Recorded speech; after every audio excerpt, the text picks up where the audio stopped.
জাকাত, জাকাতটা যখন আমি দিব আমার কাছে টাকা পয়সা থাকবে, বছরের 2.5% বের করে যখন দিব, গাঁওয়ালা, দেশওয়ালা, 10ওয়ালা বুঝতে পারবে জাকাত দিচ্ছে মানে সে নিজের মালকে পবিত্র করেছে, আল্লাহর একটা হুকুমকে মেনে নিয়েছে। তাহলে কালেমাতে কিছু বোঝা গেল, নামাজে কিছু বোঝা গেল, জাকাতে কিছু বোঝা গেল, হজেতে কিছু বোঝা গেল। ও দয়াল মাবুদ গো, সম কাকে বলে? আপনি যে রোজাটা তৈরি করেছেন, এই রোজাটা কেমন বা কি, এটা কেমন করে বুঝবো? আমার আল্লাহ বলছেন, গোলাম রে, তোদের জন্য সম আমি যেটা বানিয়েছি, এটা একটা ডাইস, এটা একটা ফর্মা, এটা একটা আপনার কিনা তোকে মুত্তাকি বানানোর ফর্মা তৈরি করেছি। হে আমার গোলাম, রোজাটা কি বলা হয়? সুবিসাদিকের আগে, অর্থাৎ সাদা করে বোঝানোর জন্য বলছি, ফজরের আজানের আগে তুই যত পারবি লোড করে নিবি, খেয়ে নিবি, পান করে নিবি, আর সূর্য ডোবা পর্যন্ত তুই পান করতে খেতে পাবি না। এরই নাম সম,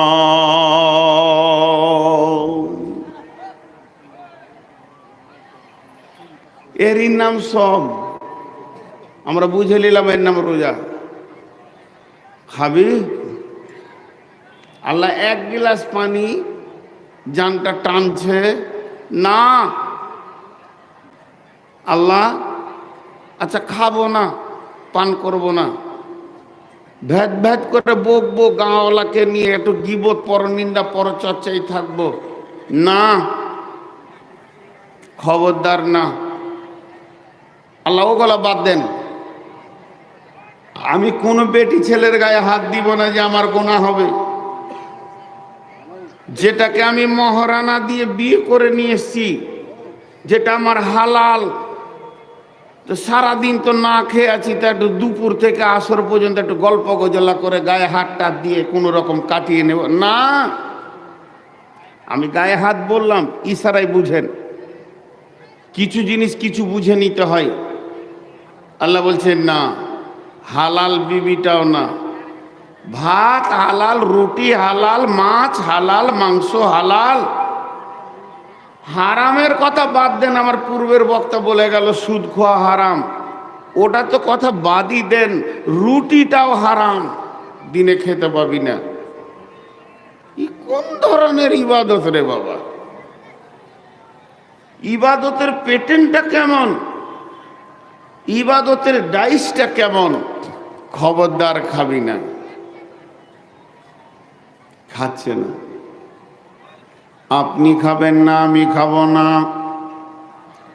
তাহলে আমরা যদি না খাই, হে আমার রব, এতে আপনার কি উপকার হবে, আপনার কি লাভ হবে? সংসারে যখন অভাব এসে যায়, তখন 3 বেলা পেট ভরে মানুষ খেতে পাই না, খাবার থেকে বিরত থেকে যেতে হয়। এক যুগে অভাব দেখেছে মানুষ, তবে কি হে আমার রব, আল্লাহর সানে এটা বলা বেয়াদবি, আপনাদেরকে বোঝানোর জন্য বলছি। হে আমার রব, রমজান মাসে কি আপনার গোডাউনে খাবারের কোনো টান চলে? তাই আপনি বান্দাদেরকে না খাইয়ে দিনটা পার করেছেন, ইবাদতটা এই প্যাটার্নে করেছেন জি না? কাগজ কলম নিয়ে বসে দেখবেন, রমজান মাসে অন্য মাসের থেকে 1.5 খরচা হয়ে যায়, বরং কম হয় না, বেশি হয়। অতএব আমার রব বলছে, খাবি না, পান করবি না, আর হালাল বিবিটার গায়ে হাত দিবি না। এটা কে চেয়ারে বসেছে? আপনার পিছনে একটা মুরব্বী আছে, আমাকে দেখতে পেয়েছে না, এবার কি করবেন? লাউ বসি আছে, ফের ট্যাং লড়াই চেমনি করে, ওকে উঠতে বলছি তো আবার ট্যাং টেমনি করে সেলাই মেশিন চালিয়ে দিলে খানি। ওর পেছনের মুরব্বীটা কষ্ট পাচ্ছে, খেয়ালই না। দেখেন, প্রশ্ন একটা থেকে গেল, চলেন আর একটু আগে যাই। বিসমিল্লাহির রহমানির রহিম। قال رسول الله صلى الله عليه وسلم من صام رمضان إيمانا واحتسابا غفر له ما تقدم من ذنبه ومن قام قيام الليل إيمانا واحتسابا غفر له ما تقدم من ذنبه।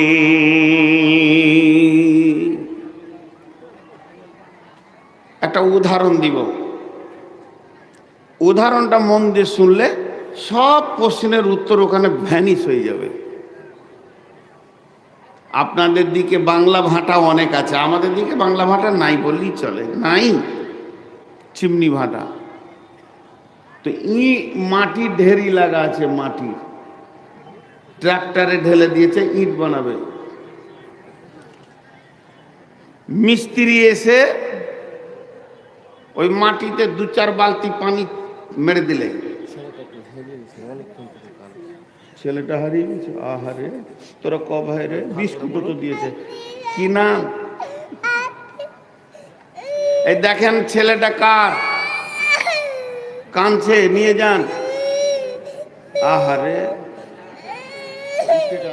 স্টেজে আছে, নিয়ে যান। এই ছেলে পিলে আর হারাইলে এগুলো নিয়ে আসবেন না, সমস্যা বটে সব। এবার উদাহরণটা মন দিয়ে শোনেন। মিস্ত্রি এলো যে ইট বানাবে, 2-4 বালতি দিয়ে কোপ মারতে শুরু করেছে, মাটিতে কোপ মারছে। তখন মাটি মিস্ত্রিকে বলছে, তোর কি দোষ করলাম যে আমাকে কোপাইছিস কেন? তো মিস্ত্রি উত্তরে বলছে, চুপ কর, তোরই দাম বাড়বে। দাম তোরই বাড়বে, কোপ খেয়েছিস তুই, তো দাম তোরই বাড়বে। কোপ দেওয়া হয়ে গেল, কিছু বালু মেরে দিল, আবার পানি দিয়ে লাত মারতে শুরু করেছে। লাত মারলে দাম কমে না বাড়ে? কেউ যদি উঠে এসে আমার চোপাতে 2 লাত মেরে দেয়, আমার দাম বাড়বে না কমবে? দাম কমে যাবে। কিন্তু ওই মাটিতে যখন মিস্ত্রি লাত মারতে শুরু করেছে, একদম লাতের ওপরে লাত চালিয়ে যাচ্ছে, মাটি বলছে, ভাই আমি তোর বকরি চুরি করেছি না খাসি চুরি করেছি না গরু চুরি করেছি, এত লাত মারছিস? বলে, ধৈর্য ধর, দাম তোরই বাড়বে, তুই বুঝছিস না। লাত মারা হয়ে গেল, ফরমাতে ভরে দিয়ে 2টা গোঁতা মেরে দিলে, তখন ওর রাগ মিটেনি। তারপরে রোদে শুকাতে দিয়েছে, টনটনে হয়ে শুকিয়ে গেল। ভাইরা আমার, রোদে জ্বলে গেলাম, পুড়ে গেলাম, শুকিয়ে গেলাম, ঠান্ডায় দে। বলে না, চলবে না, যত শুকাবি তোরই দাম বাড়বে। এরপরে ওটাকে ভাঁটাতে চড়াতে শুরু করেছে। ভাঁটায় যখন থক থক করে দিয়ে কালো কয়লাগুলো পাশে এসেছে, ইট বুঝে নিয়েছে এই বস্তুটা এমন একটা বস্তু, ও নিজে জ্বলবে আর একজনকে জ্বালিয়ে পুড়িয়ে ছাড়বে। তখন মিস্ত্রিকে বলছে, ভাই কি এমন অন্যায় করেছি, তুমি আমাকে জ্বালাবে পোড়াবে কেন? মিস্ত্রি বলছে, চুপ কর, যত ভালো পুড়বি তত দাম বাড়বে, আর ছালট হবি তা তোর মূল্য কমে যাবে। এরপরে দাও দাও করে 7 দিন 10 দিন চলে গেল। আগুনে ইটটা লাল সুন্দর হয়ে বের হয়ে এসেছে। তখন মসজিদওয়ালা, মাদ্রাসাওয়ালা, স্কুলওয়ালা কিনতে গেছে, ইট বুঝে ফেলেছে কত কষ্ট করে আমি কোপ খেয়ে লাত খেয়ে রোদ শুকিয়ে ভাঁটিতে পুরে এত দূর এসেছে, তাই আমার দাম এতটাই বেড়েছে। আমি মসজিদের দেওয়ালে লেগে সারা জীবন কালাম পাকের তেলাওয়াত শুনবো, আমি মাদ্রাসাতে যাব, আমি কলেজে যাব, ভার্সিটিতে যাব, কিন্তু যে ভালো করে পড়বে না তাকে রাস্তায় ফেলে পা দিয়ে হাঁটবে, ছালট বানিয়ে নেবে। তাহলে মাটি জানতো না যে তাকে কি বানানো হচ্ছে। কিন্তু যে বানাবে সে জানে কত গলা লাত লাগবে, কতক্ষণ পোড়াতে হবে, কত গলা কোপ লাগবে। তাই আমার আল্লাহ বলছেন তোদেরকে না খাইয়ে রেখেছে, তুই কি মানবি তুই জানিস না। আমি আল্লাহ তোকে বানাচ্ছি রে, ধৈর্য ধরে থাক। ভোগ লাগবে তাও খাবি না, পিয়াস লাগবে পানি পান করবি না, মনের বাসনা আসবে স্ত্রীর গায়ে হাত দিবি না। যখন তুই আমার এই ডাইসের ভিতরে চলে আসতে পারবি তাহলে তোরা কি হবি শুনেলে। আমি এই ইবাদতটা বানিয়েছি এই জন্য লাআল্লাকুম তাত্তাকুন, যাতে করে তোরা মুত্তাকি হয়ে যাবি রে।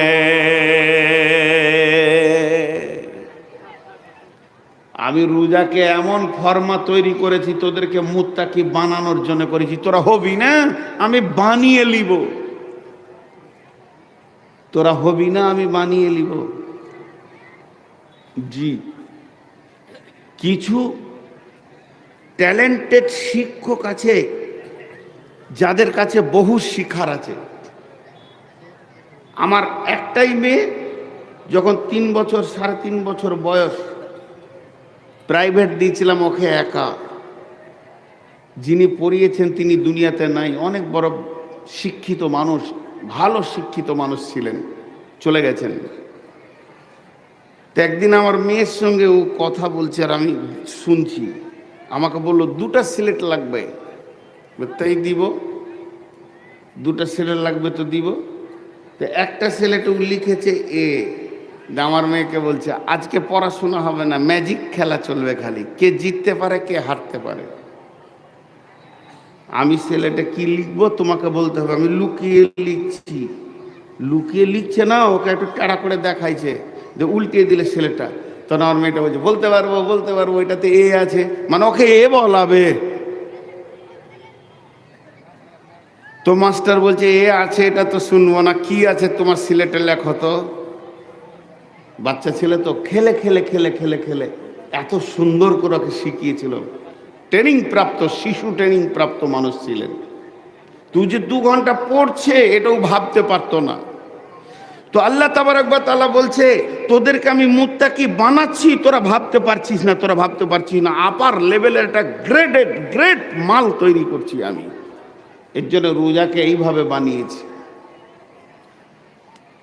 যেমন একটা কথা হাদিসে আছে, যখন তুমি সালাত আদায় করবে তো তুমি মনে মনে নিয়ত করো আমি আল্লাহকে দেখছি। যদি না পারো তো এটাও মনে করো আমার রব আমাকে দেখছে।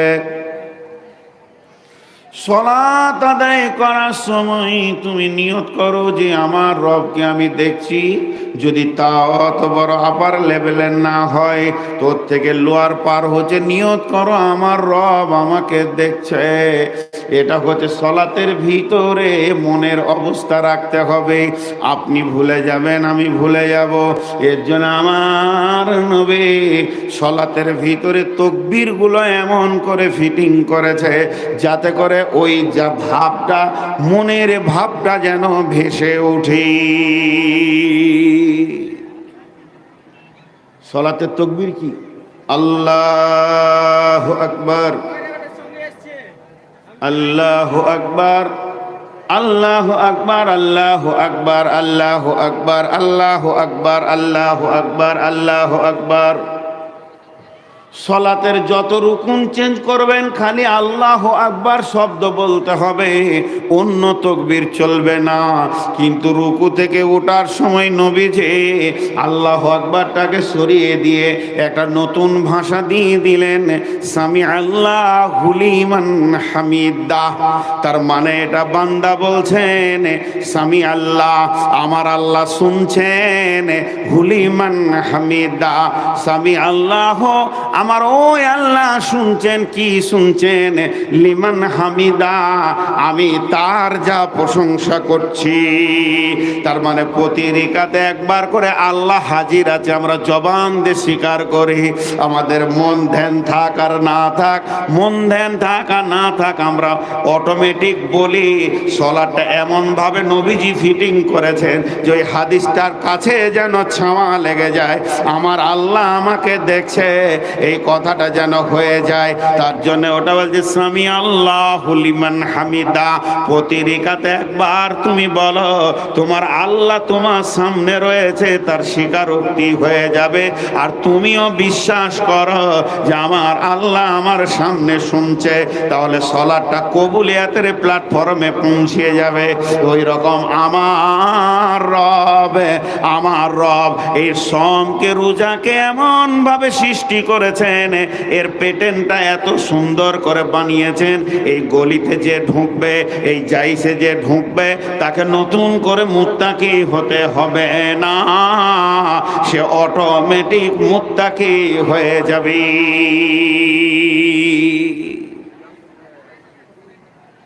আমার ভিতরে যোগ্যতা আছে, আমাকে খুঁজে বের করে দিচ্ছে কে? আল্লাহ। যোগ্যতা খুঁজে বের করা, আমার ভিতরে যোগ্যতা আছে, আমাকে খুঁজে বের করে দিচ্ছে কে? না আল্লাহ।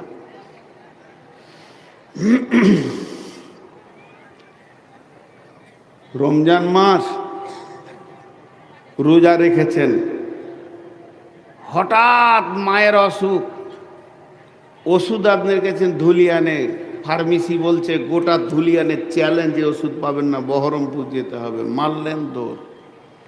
মা অসুস্থ, ছেলে বসে থাকতে পারে? রোজা রেখেই বহরমপুর, ওষুধ পেলেন 12টায়, নামছেন 2টার সময় বল্লালপুর হাটে,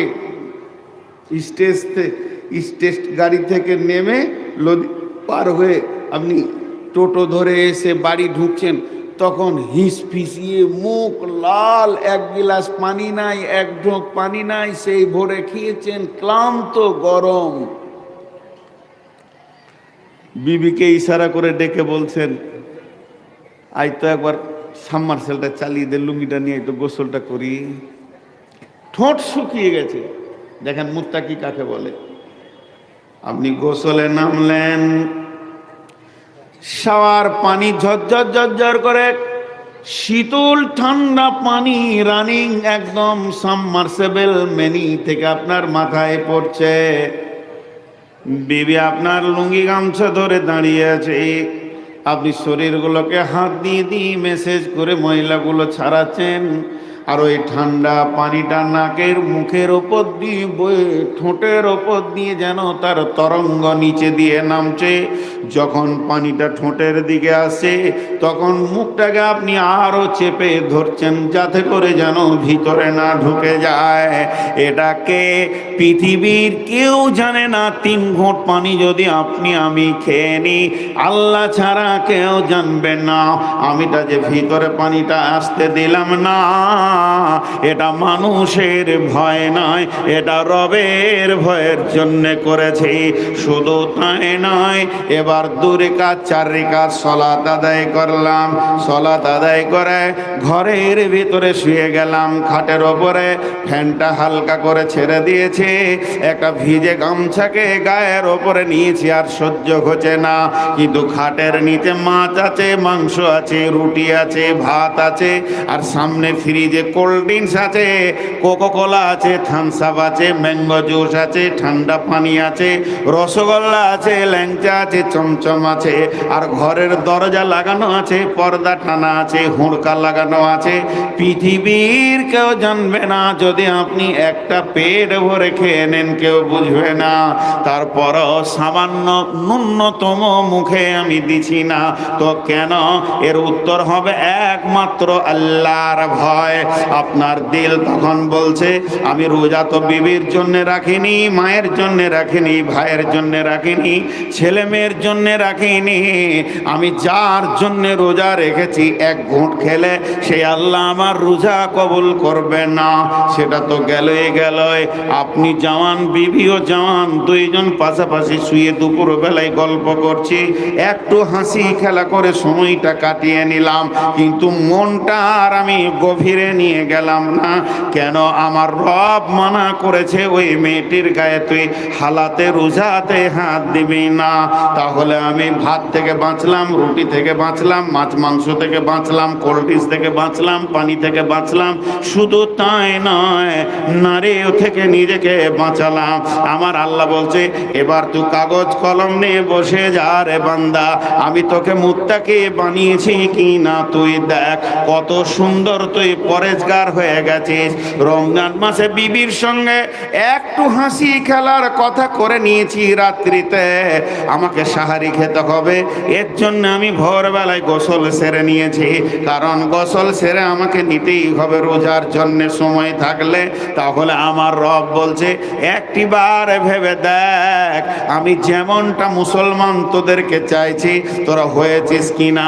তাহলে আমার রোজা এমন একটা ডাইস, আমার রোজা এমন একটা ফরমা, এর ভিতরে যে ঢুকবে সেই মুত্তাকি হয়ে যাবে।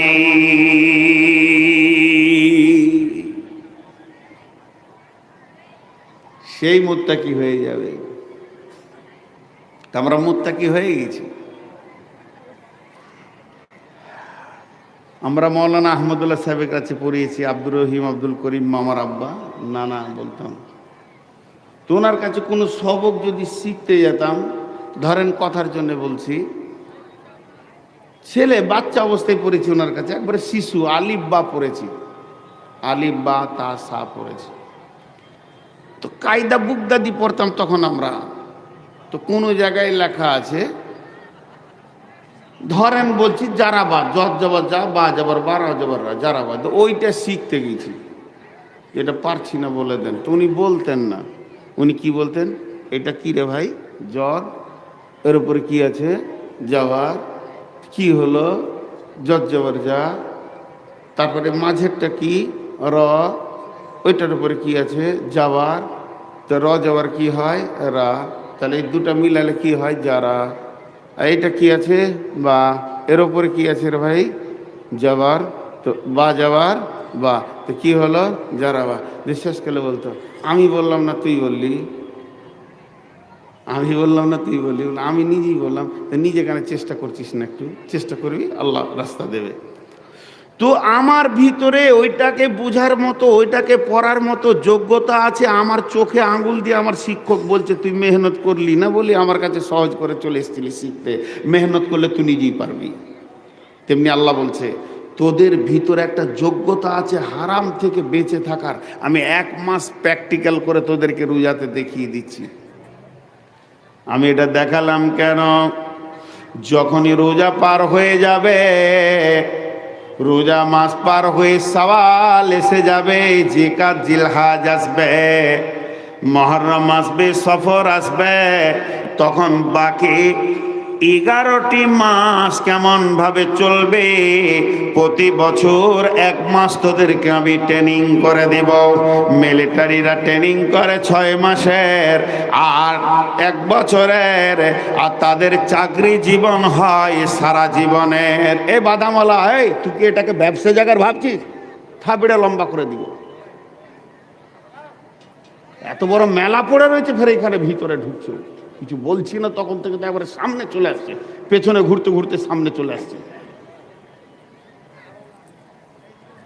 আমার বলেন দেখো তুমি রমজান মাসে কেমন করে রুটি ভাত মাছ মাংস থেকে নিজেকে বিরত করেছ। যখনই রমজান পার হয়ে যাবে এগুলোকে আমি হালাল ঘোষণা করে দিব। তখন তোমার জন্য সুদ জুয়া মানে ডাকাতি চুরি লম্পটে বেঈমানিকে হারাম করে দিব। ওইগুলোতে তুমি রমজান মাসে যেমন ভাত থেকে রুখেছ ওই রকম রুখে যাবে। যেমন রমজান মাসে আমি পরীক্ষিত করে দেখিয়ে দিলাম যে মেয়েটা তোমার ইশারা বুঝে, যার ইশারা তুমি বোঝো, তোমাকে ভোগ লেগেছে না পিয়াস লেগেছে তোমার বিবি বোঝে, এবং তোমার বিবিকে ভোগ লেগেছে না পিয়াস লেগেছে তুমি বোঝো। এরকম একটা হালাল মেয়ের গায়ে আমি হাত দিতে দিলাম না।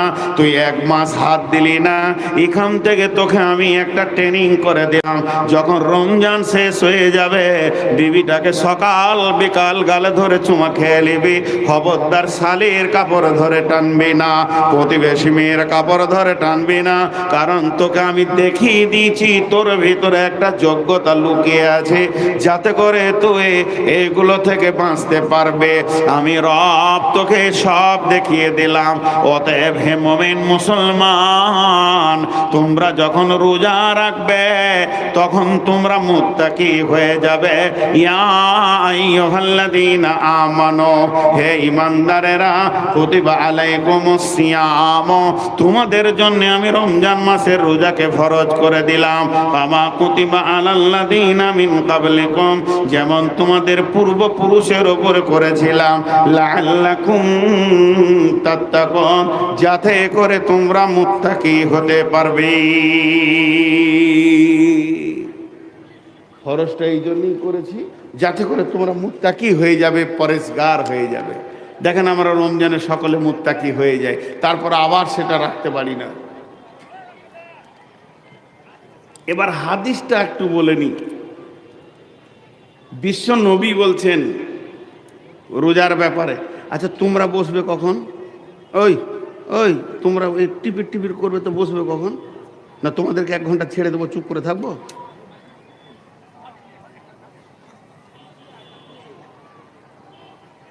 ইউটিউবাররা উপকার বড় করছে, কারণ এখন বায়ান করছি অসময়ে আপনারা শুনতে পেয়েছেন, এটা খারাপ নয়, এটা কাজের কাজ হচ্ছে। মরে গেলেও আপনারা শুনবেন, কিন্তু ওরা হুঁশ করছে না, যখন বকছে তাকে কাকা আগে থেকে ঠিক করে রাখি। আর একদিনও বলবে না যে মৌলভী সাহেব চলেন আমার ঘরে মুরগা দিয়ে ভাত খান, জীবনে বলবে না ওরা। একটা সময় খেপা কোথাকার একটা পান্নেও দেখা করে না, তাহলে জান জ্বালিয়ে ছেড়ে দেয়। তো হাদিসটার ভিতরে কি লুকানো রয়েছে শর্ত দেখেন। বিশ্বনবী বলছেন, মান সামা রমাযানা ঈমানা ওয়া ইহতিসাবা গুফিরা লাহু মা তাকাদ্দামা মিন জামবি। যে লোকটা ঈমান আর ইহতিসাবের সঙ্গে রোজা রাখবে, তার জীবনের পূর্বের গুনার ভিতর থেকে অনেক গুনাহ মাফ হয়ে যাবে। ওমান কামা কিয়ামাল লাইলি, কিয়ামাল লাইলি বলতে তারাবির নামাজকে বলা হয়েছে। যারা রমজান মাসে তারাবির নামাজকে ঠিক মতো আদায় করে নেবে, গুফিরা লাহু মা তাকাদ্দামা মিন জামবি, তার পূর্বের গুনাহগুলির ভিতরে অনেক গুনাহ মাফ হয়ে যাবে। কোন কোন মুফাসসিরের মত, পূর্বের গুনাহ সমূহ আল্লাহ মাফ করে দিবে। হাদিসটা জয়ীফ না সেই মৌলানা? ও মৌলানা নাই, চলে গেল কোথায়? তাহলে এটা সেই হাদিস বলা হয়েছে বুখারীর। আমি ভাবছি মৌলানা চলে গেলেন, খেতে গেলেন নাকি? আচ্ছা, তো এটা হচ্ছে সেই হাদিস। এখন আপনাদের সঙ্গে আমার একটা প্রশ্ন, রমজান মাসে রোজা রাখবো, জীবনের গুনাহ মাপ, ভেজাল চুকে গেল, সারা বছর আবার চুরি বাটপাড়ি করবো, রোজা রেখে নেব? কথাটা বোঝাতে পারলেন কিনা?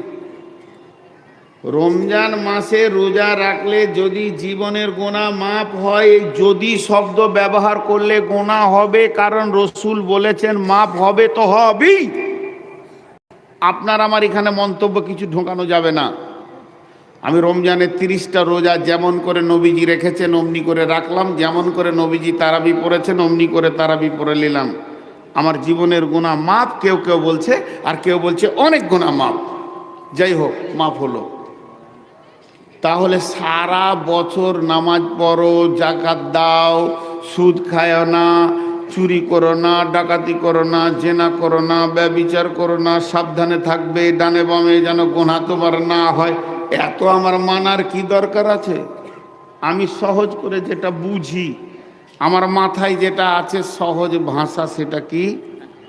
সারা বছর চুরি করব, ডাকাতি করব, বেঈমানি করব, লম্পটি করব, সুদ খাবো, লুটে নিব, যা মন যাবে তাই করব, কোটিপতি হয়ে যাব, দু চারটা মার্ডার করব, মাস্তানি করব।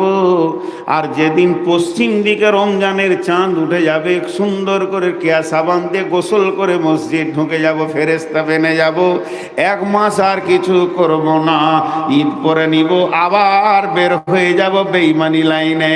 এটাই আমার হলো বুদ্ধি, কারণ রমজান মাসে সব গুনাহ মাফ হয়ে যাবে। বুদ্ধিটা ঠিক আছে না ভুল আছে? এতগুলো লোক কেউ কথা বলছে না। বুদ্ধিটা ঠিক না ভুল? দেখো আর আগেই বুঝে লেছে আমার বাইনারা। জি, যুক্তিটা ঠিক আছে, কিন্তু এর ভিতরে রসুল দুটা জিনিস বলেছেন, এটা আমরা কেউ খেয়াল করিনি। রোজাটা রাখতে হবে, ওই রোজার সঙ্গে 2টি জিনিস থাকতে হবে।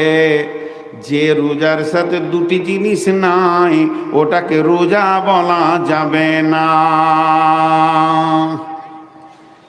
রমজান মাসে যেমন খেয়ে নিলে রোজা হবে না, পানি পান করলে রোজা হবে না, স্ত্রী ব্যবহার করলে রোজা হবে না, আর যে রোজাতে 2টি জিনিস না মিশানো থাকবে ওটাও রোজা হবে না। নবীজি 2টি জিনিস বলেছেন, একটা হচ্ছে ঈমানা আর একটা হচ্ছে ইহতিসাবা। ঈমান আর ইহতিসাব, এই 2টি যে রোজাতে নাই ওকে রোজা বলা যাবে না। ঈমান থাকতে হবে রোজাতে, ইহতিসাব থাকতে হবে। যে নামাজে ঈমান নাই ও নামাজ কবুল নাই। একটা হিন্দুর ছেলে যদি উজু করে আমাদের সঙ্গে নামাজে ঢুকে যায় এবং 4 রাকাত নামাজ সুন্দর করে দোয়া পড়ে নেয়, নামাজ কবুল হবে না। কারণ বেঈমান হালাতে কোনো আমল কবুল হতে পারে না। আগে ঈমান কবুল করতে হবে, তারপরে সমস্ত আমল কবুল হবে। ওই রকম বন্ধুরে, আমার নবী রোজার ভিতরে 2টি শর্ত ভরে দিয়েছেন, একটা হলো ঈমানা আর একটা হলো ইহতিসাবা। ঈমান আর ইহতিসাব, এই 2টি জিনিস যে রোজাতে নাই ওই রোজা কবুল হবে না।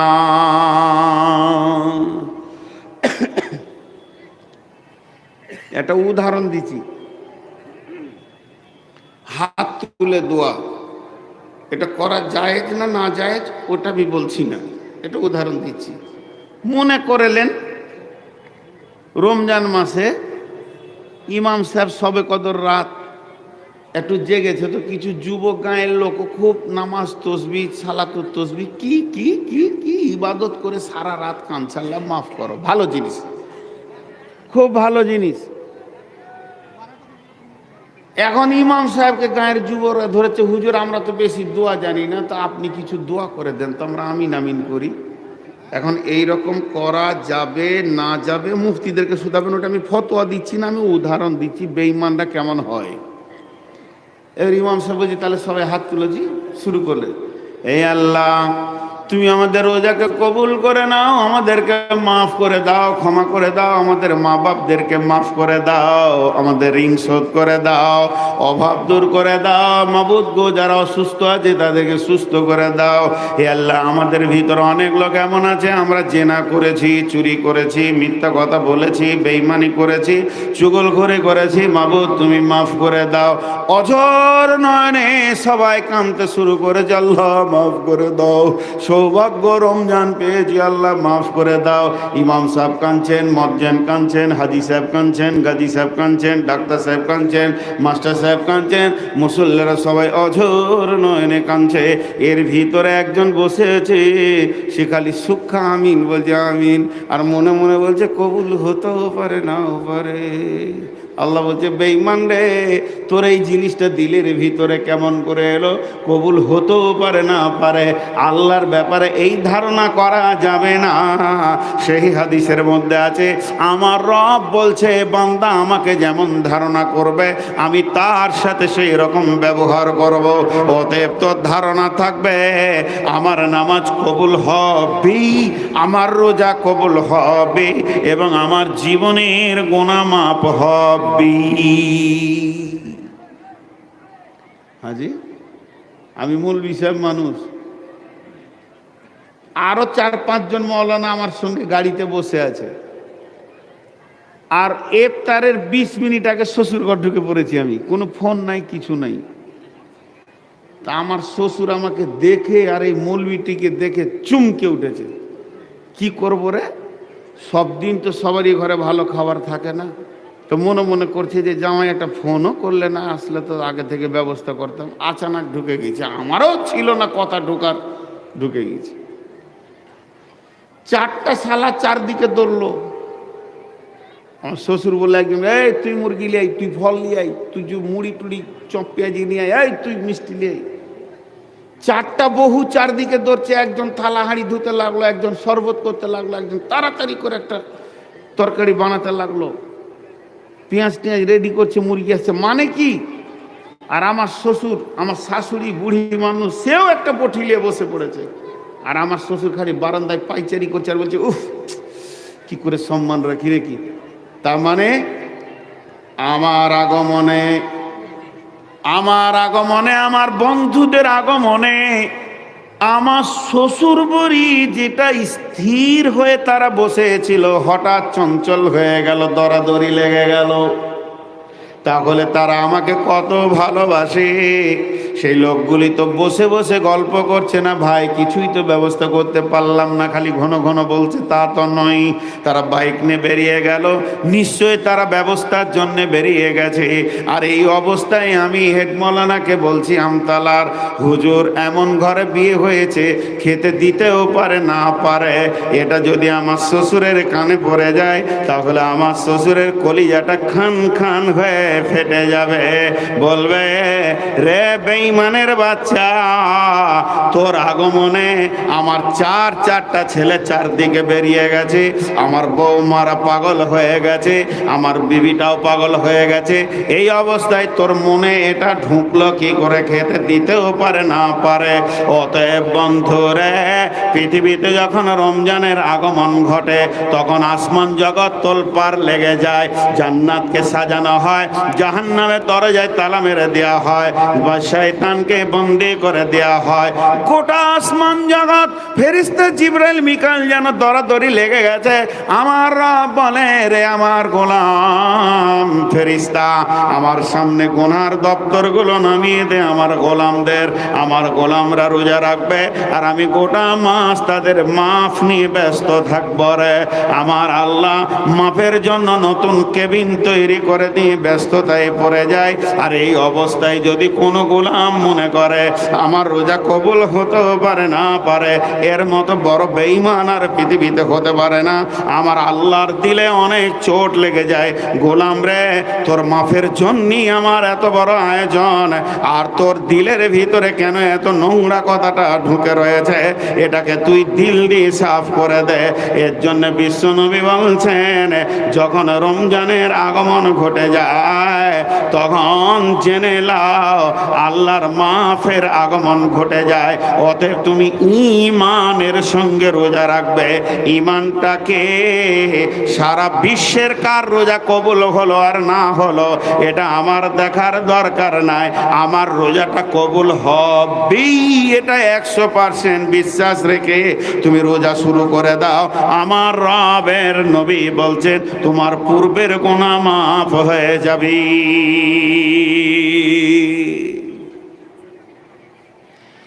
এহতেসাব, এহতেসাবের দুটো মানে করেছে। এহতেসাব মানে রোজার নিয়ম কানুনকে ঠিক রাখা। রোজার যে নিয়মগুলো আছে, কানুনগুলো আছে, কখন খাবেন কখন খাবেন না, কিভাবে খাবেন কিভাবে খাবেন না, কি কি করা যাবে কি কি করা যাবে না, এইগুলোকে ঠিক রাখাটাকে এহতেসাব বলেছেন। এহতেসাব, জি এহতেসাব। কিন্তু এহতেসাবের আর একটা মানে, এহতেসাব বা মানা ইখতিলাস। তোমার দিলকে জিজ্ঞেস করো তুমি কেন রোজা রাখছো, এইখানটা নিয়তটা কি, তোমার নিয়ত কি? রোজা রাখার নিয়তটাকে জিজ্ঞেস করো। তোমার দিল খলুসিয়াত আছে তো রোজার ব্যাপারে, রাখো, নাহলে রাখিও না। হাজি ভাই, অনেকে মনে করে লাই যে আমি রমজান মাসে রোজা রেখে নিব, গুনাহ মাফ হয়ে যাবে, আবার গুনায় নেমে যাব। আল্লাহকে বোকা পেয়েছেন যে আপনি ওই রকম নিয়তে ঢুকবেন? জি ভাই, কিছু লোক আছে দেখবে রমজানে ঢুকবে আর ঈদের দিনে বার হয়ে চলে যায় কি যায় না? আরে হ্যাঁ না বলে না, যায় কি যায় না? রমজান মাসে চাঁদ উঠলো, মসজিদ ঢুকে গেল, তারাবি পড়ছে, রোজা রাখছে, ঘন ঘন মসজিদ যেছে, ঘন ঘন ফতোয়া জিজ্ঞেস করছে, আর মসজিদে শুই শুই সময় কাটাচ্ছে, মনে হচ্ছে যেন এর মতো মুসাল্লি আর কেউ নাই। যখনই রোজা 25টা হয়ে গেল, আর মাত্র 5 দিন, রোজা 26টা হয়ে গেল, আর 4 দিন, রোজা 30টা হয়ে গেল, ঈদের চাঁদ উঠে গেল। সকালবেলায় উঠে গোসল করে, আতর খুশবু পরে, নতুন জামা পরে ঈদগাহে গিয়ে ঈদের নামাজ পড়ে নিয়ে ঈদের মসজিদে বিড়বিড় করে বলছে, মসজিদ রে, তোর কাছে অনেক দিন এসেছিলাম, মাফ করে দিবি, বেঁচে থাকলে আগামী রমজানে দেখবো আর মসজিদ ঢুকবো না, পারলে জুমার দিনে আসবো, যদি কাজ থাকে তো আর আসবো না। এই বলে যারা বিদায় নিল, এরা প্রকৃত রোজাদার নয়। আল্লাহ রসুল বলছে তোমার কাছে এহতেসাব নাই, অতএব তোমার রোজা কবুল হবে না।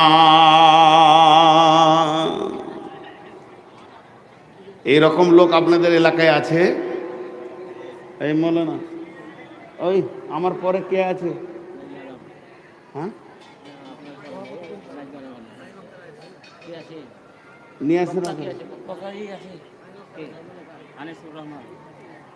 যে আছে ওকে নিয়ে আসে, আস্তে আস্তে সময় চলে যাবে। কথাটা দেখেন কেমন। আমার ওধার থেকে ফোন আসছে, সরাসরি বলে দিচ্ছি, ভালো কথা, চাপ দিয়ে নিয়েছেন। আমি একদম 9:30 বাজবে তো উঠে হাঁটা দিব, তখন বলবেন না যে কেন মাইক ছেড়ে দিয়েছে। তার আগে বক্তালি আসেন। এই জায়গাটা 1 মিনিট বোঝেন, একটা উদাহরণ দিব, উদাহরণ। আরে ভাই, আপনারা আপসে কথা বলিয়েন না। আমার আজকে প্রকৃত জালসা হচ্ছে শ্যামুলতলা, ফারাক্কার ওই পারে শ্যামুলতলা মাদ্রাসার জালসা। প্রায় 11 মাস আগে ডেট নিয়েছে, এনারা ডেট চেঞ্জ করে খুব চাপ সৃষ্টি, সন্ধ্যার সময়ও আসেন। আর এখন আমার শরীর চলছে না, লোক ভাববে যে 2টো করে জালসা করে ইনকামে নেমেছে। তারপরে আমার আগে মাগরিব পর একটা বাচ্চা ছেলে মোরগের বাং মারছিল, ওকে যদি পাই তো ওকে আমি খানিক গিলে খাবো। মাইকে উঠে একটা বাচ্চা ছেলে আজে বাজে কথা বলছে, এগুলোকে মাইকে দেন কেন? মাইকে কথা বলতে গেলে তার ভারসাম্য থাকতে হবে। তো মান সম্মান রেখে আসলেও বিপদ, বললে মা মার খাবে, না বললে বাপ বিড়াল খাবে, এই অবস্থা হয়ে গেছে। হাতে পায়ে ধরে নিয়ে আসছে, আবার উল্টো কথা শুনতে হচ্ছে যে 2টো জালসা করে ইনকাম করে। ওগুলো কথা বাদ দেন। এখন আমি যেটা বলছি, এহতেসাবের একটা উদাহরণ দিচ্ছি। টিউ দেখেছেন? সাইকেলের টিউ, টিউ দেখেনি গো? আপনার একটু মুখ খুললে ভালো লাগে, বাংলাদেশের লোক মুখ খুলে তো ভালো লাগে। সাইকেলের টিউ দেখেছেন না? তো টিউ এর একটা নজেল আছে, ওই নজেলে পাম্পার সিরিঞ্চির ভোল্টপিনেরটাকে লাগিয়ে দিয়েছে টিপে, যে পাম্প করছে। ওই ফাঁস ফাঁস 2 ঘন্টা পাম্প করছে, কিন্তু পাম্প হচ্ছে না। তো ঘেমে ক্লান্ত হয়ে ঘাম ফেলে বসে আছে। এমন সময় এক মুরব্বী হেঁটে আসছে, বলছে দাদু পাম্প যে হয় না। বলে কেন রে? তো জোরে জোরে কর। তো জোরে মারছে, তো ফুস। তো দাদু লাঠি করে বলছে তোর টিউ যে কাটা রে, 1 ইঞ্চি কাটা আছে, বেশি লয়। টিউটা নতুন, 1 ইঞ্চি কাটা কি করে আছে? ও নিজে কেটেছে, এমনি কাটা আছে, ও দেখেনি তা লয়। টিউটা নতুন টিউ, ও টিউটা কেনার পর আবার বিসমিল্লাহ বলে কেটেছে, বিসমিল্লাহির রহমানির রহিম, 1 ইঞ্চি কেটে দিয়েছে, তারপরে পাম্প করতে লেগেছে। ছেলেটা বৈজ্ঞানিক হবে কি হবে না বলে? এতগুলো লোক কি বলে? ওর দাদু বলছে তোর যা বুদ্ধি রে, তুই বৈজ্ঞানিক হয়ে যাবি, সরকার তোকে খুঁজছে, গবেষণায় লাগাবে।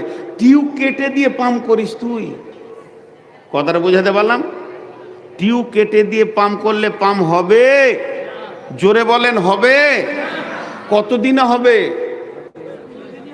যদি সূরা ইয়াসিন পড়ে পাম্প করে? টিউ কেটে দিয়ে যদি কেউ পাম্প করে, একদিনে হবে না, 2 দিনে হবে না, 1 বছরে হবে না, 20 বছরে হবে না, সারা জীবন হবে না। যদি কালাম পাকের তেলাওয়াত করতে করতে পাম্প করে হবে না, ক্লান্ত হয়ে মরে যাবে, তাও টিউ পাম্প হবে না। অতএব যে লোকটি রোজার প্রথমে ঢুকে আর নিয়ত করে লাই 30 রমজানের পর আর মসজিদে থাকবো না, ওই লোকটা কাটা টিউয়ে পাম মারছে, একটাও রোজা কবুল হবে না। এর জন্য নবীজি বলছেন, ওই হেতে সাহাবা, তুই ওই মসজিদে ঢোকার আগে নিয়তটাকে ঠিক কর। বামানা ইখতিলাস, যেদিন 30টা রোজা হবে সেদিন মসজিদ থেকে বেরিয়ে যাবে, আর কুত্তার লেজ যেমন ছিল আবার ওই রকম তুই হয়ে যাবে। এই নিয়তে যদি তুই মসজিদে ঢুকেছিস, তাহলে তোর একটা রোজা কবুল হয়নি, বরং তুই কাটা টিউয়ে পাম্প করে চলে যাচ্ছিস, পাগল। ওই লোকটা রোজা কবুল হবে যে লোকটা নিয়ত করবে, মাবুদ আমার নসিব ভালো যে আমার মওত হয়ে যায়নি, আমি এত গুনাহ করেছি, আকাশ পর্যন্ত ঠেকিয়ে দিয়েছি, হে মাবুদ আমার গুনাহ মাপ, আমার গুনাহ এত বেশি হয়ে গেছে যে আকাশ চুম্বি হয়ে গেছে। অতএব মাবুদের আমার নসিব ভালো যে আমি রমজানকে পেয়ে গেছি, অতএব আল্লাহ তুমি মাফ করে দাও, আর ওই গুনহার দিকে 2 বার যাব না। রোজা আমাকে মসজিদে ভরেছে, আর আমি রোজার পর মসজিদ থেকে বের হব না।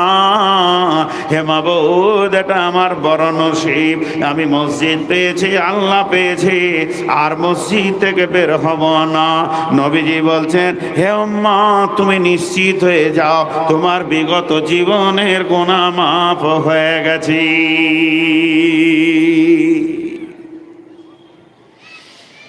তো রোজা আসে একদিকে গুনাহ মাফ করার জন্যে, আর একদিকে আসে পরবর্তী জীবনের ট্রেনিং করানোর জন্যে, যে কিভাবে আমি দিনের ওপরে টিকে থাকবো, এর ট্রেনিং করানোর জন্যে রোজা আসে। রোজা আসে খুব আমরা ভাবি, বিষয়গুলো একটু ভাবলে পেয়ে যাব, বেশি চিন্তা করতে হবে না, হালকার মধ্যে পেয়ে যাব।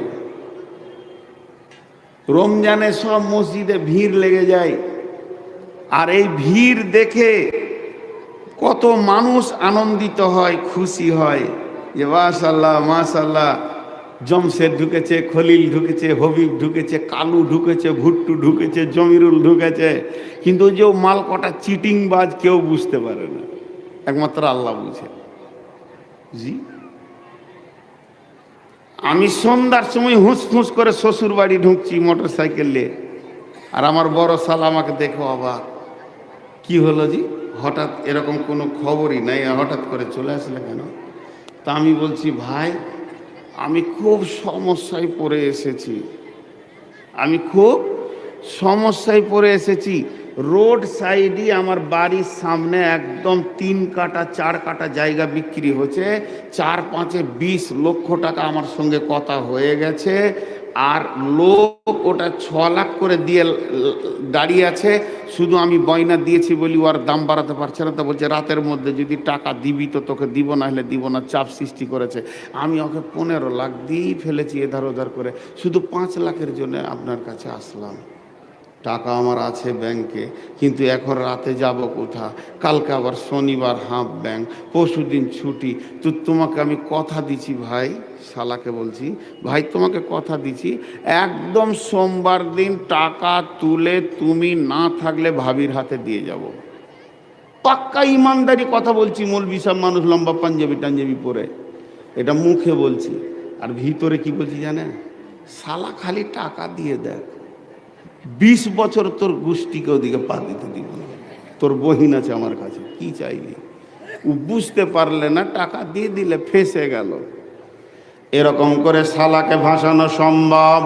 শ্বশুরকে ফাঁসানো সম্ভব, বন্ধুকে ফাঁসানো সম্ভব, গাঁওয়ালাকে ফাঁসানো সম্ভব, কিন্তু আমার রবকে ফাঁসানো সম্ভব নয়। তুমি যে 30 রোজার পর চিটিংবাজি করে মসজিদ থেকে পালাবে আর মসজিদে আসবে না, এটা গাঁওয়ালা জানে না, ইমাম জানে না, মুয়াজ্জিন জানে না, সর্দার জানে না, হাজি জানে না, গাজী জানে না, হেড মাওলানা জানে না।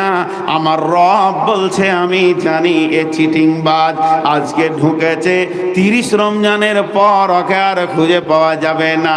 সারা দুনিয়ায় চিটিংবাজি করতে করতে তুই আমি আল্লাহর সঙ্গে চিটিংবাজিতে নেমে গেলি রে হতভাগা। একবার ভেবে দেখ। এর জন্য আল্লাহর নবী বলছেন, মান সামা রমাজানা ঈমানা ওয়া ইহতিসাবা, যে লোকটা রোজা রাখবে একদম প্রতিজ্ঞাবদ্ধ ঈমানের উপরে আমার রোজা কবুল হবে, আমার গুনাহ মাফ হবে। আর যে লোকটা ইহতিসাবের সঙ্গে রোজা রাখবে যে আমি এখন গুনাহ মাফের জন্য ঢুকেছি, মাবুদ রে জ্ঞান বশত সজ্ঞানে ইচ্ছা করে আর গুনার ময়দানে যাব না, আর নামাজ ছাড়ব না। বিশ্বনবী বলছেন রমজান তোমার জীবনের বহুত গুনাহকে মাফ করে দিয়েছে, তুমি নিশ্চিত হয়ে যাও উম্মত রে।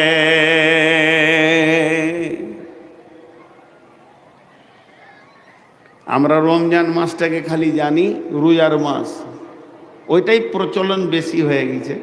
যেমন কোরআন মাজিদ, এই যে কোরআন মাজিদ আমরা জানি, কিন্তু কোরআন মাজিদ, কোরআনুল করিম, জি ফুরকান, ফুরকান, কোরআনের অনেক নাম আছে, সেগুলো প্রচলন নাই কিন্তু আছে। তো রোজার মাসের আরো নাম আছে। এই মাসটা রমজান মাস, এই মাসটা মাগফিরাতের মাস, এই মাসটা রহমতের মাস, এই মাসটা ইসলামের প্রথম জিহাদের মাস। বদরের প্রথম যুদ্ধ রমজান মাসে হয়েছিল। এই মাসটা প্রথম ওহী এসেছিল, হেদায়েতের মাস। এটা নজুলে কোরআনের মাস, এটা হেদায়েতের মাস, এটা নূরের মাস, এটা জ্যোতির মাস, এটা মানুষের পরিবর্তনের মাস। অনেক রকম রমজান মাসে কাজ আছে। এই মাসটা আল্লাহ তাবারাক ওয়া তাআলা রহমতের মাস হিসেবে পৃথিবীতে পাঠিয়েছেন। অতএব আমাদের সামনে আসতে রয়েছে আর কটা দিনের পরে রোজা।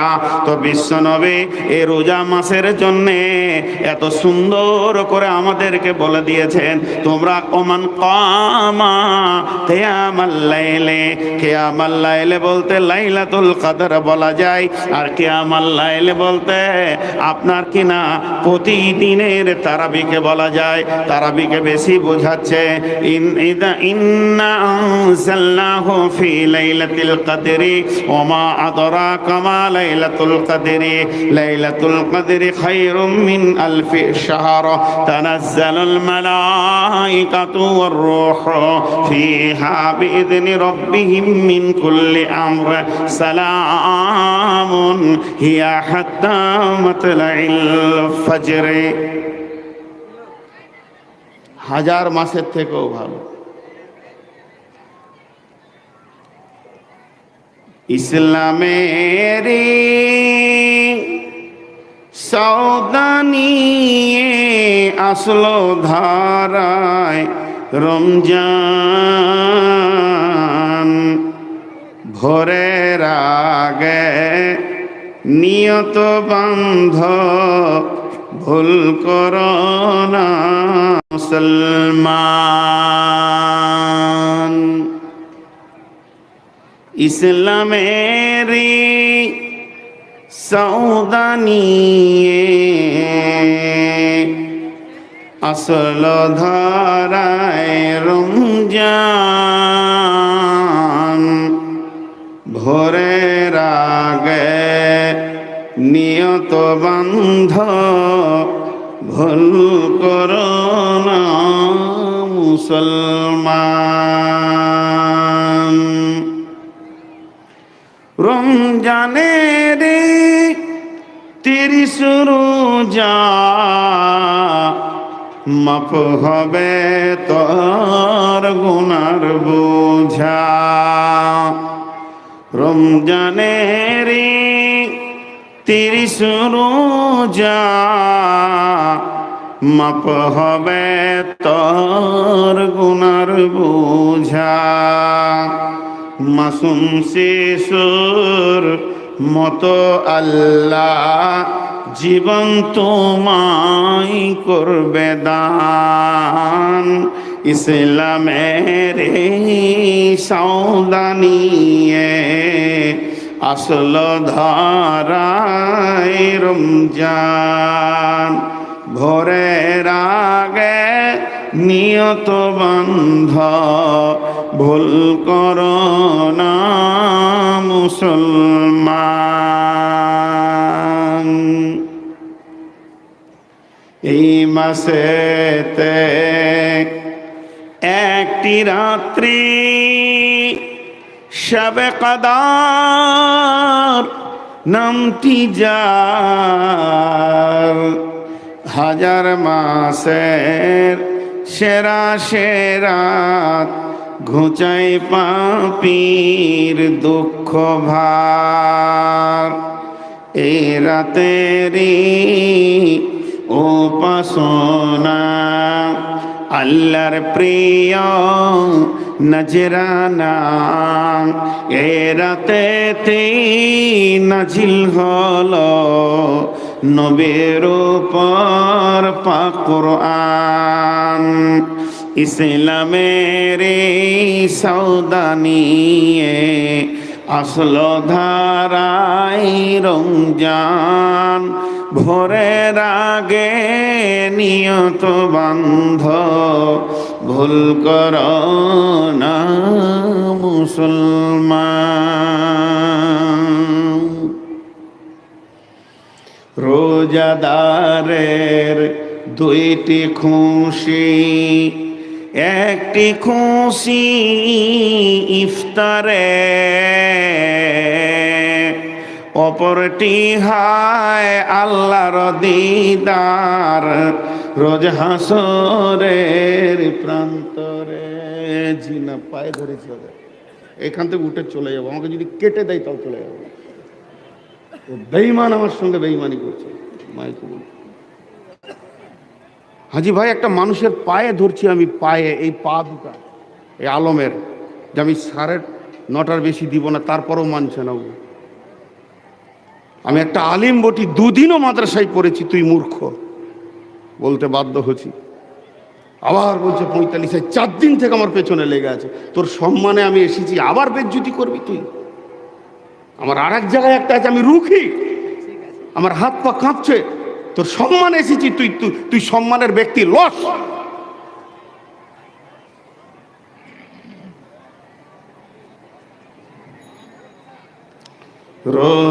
রোজাদারের দুইটি খুশি, একটি খুশি ইফতারে,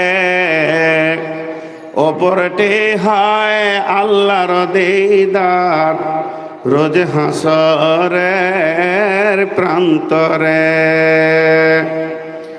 এত সুন্দর মধুর ডাকে যে জন সদা লুকিয়ে থাকে, রোজ হাসরে কাঁদবে সেদিন, পাবে না ক আল্লাহর দান। ইসলামেরি সাউদানিয়ে আসল ধরাই রমজান। ভোরের আগে নিয়ত বন্ধ ভুল করো না মুসলমান।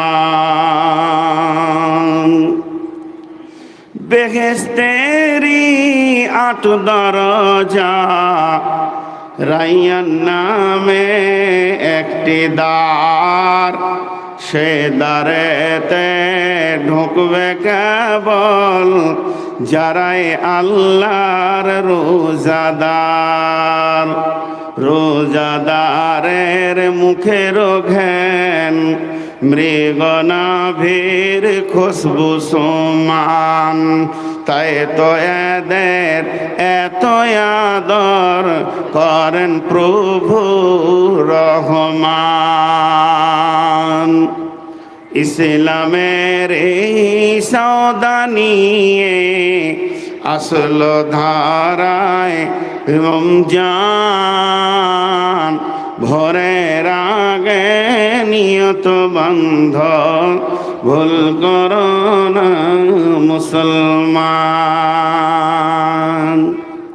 তাহলে রোজা কি করলো? রোজা আমাদেরকে মুত্তাকি বানিয়ে ছেড়ে দিল। এবার আমাদেরকে যদি মুত্তাকি থাকতে হয় তো আমার আল্লাহ বলছেন, লাইসাল বিররা আন তুওয়াল্লু ওজুহাকুম কিবালাল মাশরিকি ওয়াল মাগরিবি ওয়ালাকিন্নাল বিররা মান আমানা বিল্লাহি।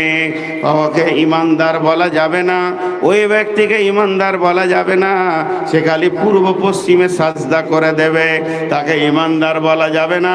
অর্থাৎ শুধু নামাজ পড়লে ঈমানদার নয়, মুনাফিকরাও নামাজ পড়েছে, রসুলের পেছনে নামাজ পড়েছে, প্রমাণ আছে, তাদেরকে ঈমানদার বলা যাবে না। মুনাফিকরাও নামাজ পড়েছে, অতএব তাদেরকে ঈমানদার বলা যাবে না। ওয়ালাকিন্নাল বিররা, যদি তুমি ভালো হতে চাও পাঁচটা জিনিসের উপরে ঈমান রাখো। মান আমানা বিল্লাহি ওয়াল ইয়াউমিল আখিরি ওয়াল মালাইকাতি ওয়াল কিতাবি ওয়ান নাবিয়্যিন। এক নম্বর আল্লাহর উপরে ঈমান, দুই নম্বর আখিরাতের উপরে ঈমান, তিন নম্বর ফেরেশতার উপরে ঈমান, চার নম্বরে কিতাবের উপরে ঈমান, এই কিতাবের উপরে ঈমান, পাঁচ নম্বরে হচ্ছে নবীদের উপরে ঈমান। তোমাকে পাঁচটা জিনিসের উপরে পূর্ণাঙ্গ ঈমান রাখতে হবে। আল্লাহ আছি, আল্লাহ রয়েছে, এবং আল্লাহ আল্লাহর মতো, আল্লাহর সঙ্গে কাউকে তুলনা করা যাবে না। কামিসলি সাই, অতএব আল্লাহর প্রতি পরিপূর্ণ ঈমান রাখতে হবে। এতটুকু আগার মাগার লেকিন আল্লাহর সঙ্গে চলবে না।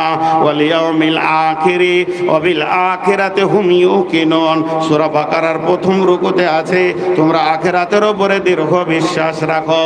এখানে আল্লাহ বলছে মরার পরে একটা লম্বা জগৎ রয়েছে, জান্নাত জাহান্নাম পর্যন্ত, এইটার উপরে তুমি দৃঢ় বিশ্বাস রাখো। তিন নম্বরে আমার আল্লাহ বলেছেন ওয়াল মালাইকা, মালাইকা বলে ফেরেশতা নামে একটা জগৎ রয়েছে, তারা সদা ডিউটি করছে তোমার কাছে, যেন সিআইডির মতো তারা লেগে রয়েছে। তোমার দিলের আমল, তোমার সমস্ত আমলের ব্যাপারে সে তত্ত্বাবধান করছে। এর ওপরে পরিপূর্ণ ঈমান তোমাকে রাখতে হবে। ওয়াল কিতাব, আর এই কিতাবটার উপরে ঈমান রাখতে হবে। কিতাবে যা আছে তা মিথ্যা নয়, এই কিতাব হলো সত্য, এটা চিরসত্য, পৃথিবীর বুকে এসেছে, এর উপরে ঈমান রাখতে হবে। ওয়ান নাবিয়্যিন, এবং নবীদের উপরে ঈমান রাখতে হবে। সমস্ত নবী একই নবী ছিল, এবং ওই নবীদের ভিতরে লা নুফাররিকু বাইনা আহাদিম মির রাসূল, এক রসুল অপর রসুলের সঙ্গে কোনো পার্থক্য নাই। এর উপরে কামেল ঈমান রাখতে হবে। তাহলে ঈমানের ব্যাপারে পাঁচটা হয়ে গেল। একটা হলো আল্লাহর উপরে ঈমান, একটা হলো আখিরাতের উপরে ঈমান, একটা হলো ফেরেশতার উপরে ঈমান, একটা হলো কিতাবের উপরে ঈমান, আর একটা হলো নবীদের উপরে ঈমান। এই পাঁচটা জিনিসের উপরে ঈমান রাখতে হবে, আর পাঁচটা আমল করতে হবে। ওয়াতাল মালা, মাল দান করতে হবে। ইসলাম যেখানেই বাঁচবে ওই জায়গায় তুমি মাল দান করবে। ইসলামকে বাঁচানোর জন্য তোমার মালকে লাগাতে হবে। মাল মসজিদে লাগবে, মাল মাদ্রাসাতে লাগবে, মাল লাগবে তোমার কোথায়, যেখানে তাবলীগে জালসা হবে মাল লাগবে, মাদ্রাসার জালসা হবে, মসজিদের জালসা হবে, কিংবা কোনো দ্বীনি প্রতিষ্ঠান হবে, যে কোনো ইসলামী কাজে তোমার মাল লাগবে। এবং ছটা জায়গা আল্লাহ মেনশন করে দিয়েছে, জাবিল কুরবা, নিকট আত্মীয়, ওয়াল ইয়াতামা ওয়াল মাসাকিন, এতিম মিসকিন, ওয়াবনাস সাবিল, এবং যারা মুসাফির, ওয়াসাইলিনা ওয়া ফির রিকাব, চাহনেওয়ালা এবং যারা বন্দী হয়ে গেছে তাদের পেছনে তোমার মালগুলো লাগবে। রাখবে। এই মালগুলোকে তোমাকে ঠিক ঠিক জায়গায় বন্টন করতে হবে। মাল দেওয়ার ব্যাপারে তোমার বখালতি করা চলবে না। ও আকামাস সালাতা, এবং নামাজ আদায় করতে হবে। নামাজ ছাড়া যাবে না। মুমিন কোনোদিন বেনামাজি হতে পারে না, আর বেনামাজি কোনোদিন মুমিন হতে পারে না। ও আতাজ যাকাতা, এবং যাকাত তোমাদেরকে দিতে হবে। যাদের মাল হয়ে গেছে, মেকদার এসে গেছে, পরিমাণ হয়ে গেছে, তাদেরকে তোমাদেরকে যাকাত দিতে হবে। ওয়াল মুফুনা বিআহদিহিম ইজা আহাদু, যখন কারোর সঙ্গে কোনো ওয়াদা করবে, সেই ওয়াদাটাকে তোমাকে পূরণ করতে হবে। ওয়াদা খিলাফকারী কোনোদিন মুত্তাকি হতে পারে না। কাউকে দেখা করার ওয়াদা করেছো, কারোর সঙ্গে যাওয়ার ওয়াদা করেছো, কাউকে কিছু মাল দেওয়ার ওয়াদা করেছো, কেউ তোমার কাছে ঋণ টাকা পাবে, তাকে বলেছো কালকে দিয়ে দেব। যেমন যেমন তুমি ওয়াদা করবে, ওয়াদাকে পূরণ করতে হবে। ওয়াসসাবিরিনা ফিল বাসাই ওয়াদ-দাররাই, বিপদ আপদে এবং জিহাদের ময়দানে তোমাকে ধৈর্য ধরতে হবে। তাহলে আমল হলো 5টা, ঈমান হলো 5টা। আমল 5টা কি কি? মাল দান করতে হবে, নামাজ পড়তে হবে, যাকাত দিতে হবে, ওয়াদা পূরণ করতে হবে, বিপদ আপদে জিহাদে ধৈর্য ধরতে হবে। ঈমান 5টা কি? আল্লাহর উপরে ঈমান, আখিরাতের উপরে ঈমান, ফেরেশতার উপরে ঈমান, কিতাবের উপরে ঈমান, নবীদের উপরে ঈমান। এই 10টা, 5 5 10, 5টা আমল আর 5টা ঈমান, এই টোটাল 10টাকে এক জায়গায় করার পর আমার আল্লাহ বলছেন উলাইকাল্লাযীনা সাদাকু, এই লোকগুলো আমার কাছে প্রকৃত সত্য, এরা মিথ্যাবাদী নয়। ওয়া উলাইকা হুমুল মুত্তাকুন, এরাই হচ্ছে সমাজে মুত্তাকি।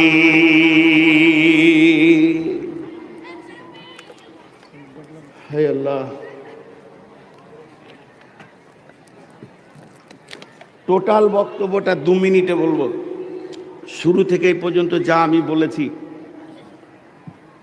মুত্তাকি আমাদেরকে হতে হবে। আর জান্নাতে যতগুলো গ্রুপ যাবে, শহীদ, সোহাদা, সলেহিন, সাবিরিন, মুমিন, মুত্তাকি, মুত্তাকিটাকে আল্লাহ স্পেশাল কোটায় কিছু জায়গায় রেখেছেন। যেমন বলেছেন ইন্নালিল মুত্তাকিনা মাফাজা, আবার ইন্নালিল মুত্তাকিনা মাফাজা।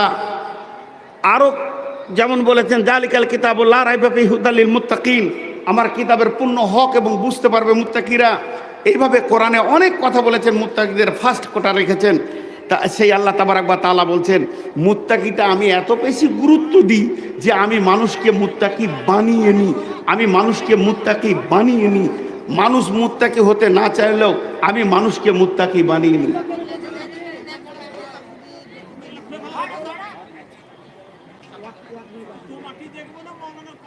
তো দেখেন, নামাজি বানিয়ে নিয়ে এটা বলেননি, কালামওয়ালা বানিয়ে নিয়ে এটা বলেননি, তবে সবই আল্লাহ করেন। তো মুত্তাকিটা সরাসরি বলছেন তোদেরকে আমি রোজা দিলাম কেন? লাআল্লাকুম তাত্তাকুন, যাতে করে তোরা মুত্তাকি হতে পারবি। এবং তাকওয়ার সমস্ত সাবজেক্টটা, তাকওয়ার সমস্ত বিষয়টা রোজার মধ্যে আল্লাহ ভরে রেখে দিয়েছেন। এই রোজার কথা বললাম কেন? যে আল্লাহ আমাদেরকে মুত্তাকি বানিয়ে নিলেন। এরপরে আল্লাহ বানিয়ে যখন ছেড়ে দিলেন, এটাকে তো আমাদেরকে রাখতে হবে, এটা তো হাত ছাড়া করে দিলে হবে না। আমার পকেটে আপনি 200 টাকা দিয়ে দিয়েছেন, 500 টাকা, 10,000 টাকা দিয়ে দিয়েছেন, আমাকে পাঠিয়ে দিয়েছেন মালদা বহরমপুর যা, তো ওইটাকে তো সাবধানে রাখতে হবে আমাকে। আপনি দেওয়ার কর্তব্য দিয়ে দিয়েছেন, এরপর আবার আমাকে সাবধান করে দিয়ে আসবেন, আপনি আমার সাথে যাবেন, এটা কি করে হয়? তো আল্লাহ তাবারাক ওয়া তাআলা সেই সাবধানতা দিয়ে বলছে তুই যখন 10টা গুণে গুণান্বিত হয়ে যাবি, তোর 5টা থাকবে ঈমান আর 5টা হলে আমল। তো সারা পৃথিবী যদি তোকে বেঈমান বলে, তো আমি আল্লাহ মুত্তাকি বলবো, ঝামেলা শেষ। সেইটা কি গুণ? 1 নম্বর, রোজাকে ঠিক মতো রাখতে পারলে আমরা মুত্তাকি হতে পারবো, হয়ে যাব। রাখবো কিভাবে? আল্লাহর উপরে ঈমান রাখবো, আখিরাতের উপরে ঈমান রাখবো, ফেরেশতার উপরে ঈমান রাখবো, নবীদের উপরে ঈমান রাখবো। আর আমল কি করব? মাল যেখানে দরকার, যে জায়গাতে দেখব যে এখানে মাল দিলে আমার দিনের কাজ হবে, সেইখানে আমার মাল পৌঁছে যাবে। আর কি হবে? 6টা জায়গা আল্লাহ বলে দিয়েছেন দিতে হবে। আর নামাজ আদায় করব, যাকাত দিব। আর মানুষের সঙ্গে যখন কোনো ওয়াদা করে ফেলবো, সেই ওয়াদাকে পূরণ করব। ওয়াল মুফুনা বিআহদিহিম ইজা আহাদু, বেঈমান কোনোদিন ওয়াদা পূরণ করতে পারে না, আর ঈমানদার কোনোদিন ওয়াদা ভাঙতে পারে না। আর শেষ কথাটা কি বললেন আল্লাহ? যে